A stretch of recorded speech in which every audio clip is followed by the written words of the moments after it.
পদত্যাগ করলেন অন্তর্বর্তীকালীন সরকারের প্রধান উপদেষ্টা ডক্টর ইউনূস। উল্লেখ্য যে বৈষম্যবিরোধী ছাত্র আন্দোলনের এক দফা দাবিতে সরকার পতনের ডাক দেন ছাত্র জনতা।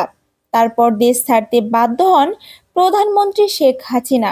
সবাই বলেছিলেন পদত্যাগ করে দেশ ছেড়ে পালিয়েছে প্রধানমন্ত্রী শেখ হাসিনা, কিন্তু এখনো পর্যন্ত পদত্যাগের কোনো প্রমাণপত্র ডক্টর ইউনূস জাতিসংঘের কাছে দেখাতে পারেননি।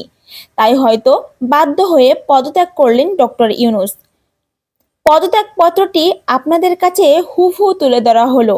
বরাবর মহামান্য রাষ্ট্রপতি গণপ্রজাতন্ত্রী বাংলাদেশ সরকার বিষয়ে প্রধান উপদেষ্টার পদ থেকে পদত্যাগ।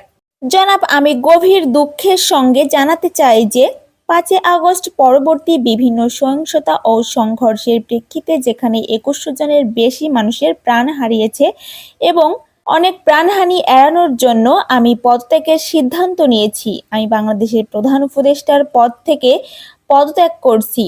এই ঘটনাগুলোকে আমি সম্পূর্ণ দায়িত্ব স্বীকার করছি এবং এদেশের জনগণের নিরাপত্তা ও কল্যাণের প্রতি আমার অঙ্গীকার সব সময় অটুট থাকবে।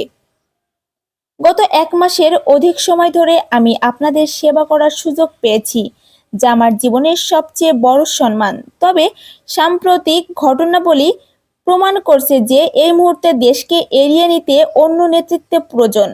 আমি আশা করি আমার পদত্যাগ বাংলাদেশের উন্নয়নের নতুন পথ খুলে দেবে এবং শান্তি প্রতিষ্ঠিত হবে। এই কঠিন সময়ে আমার সরকার যা কিছু করেছে তার জন্য আমি গভীরভাবে অনুতপ্ত। আমি সব বাধ্যবাধকতা মেনে নিচ্ছি এবং এই সিদ্ধান্ত বাংলাদেশের বৃহত্তর স্বার্থে নিয়েছি।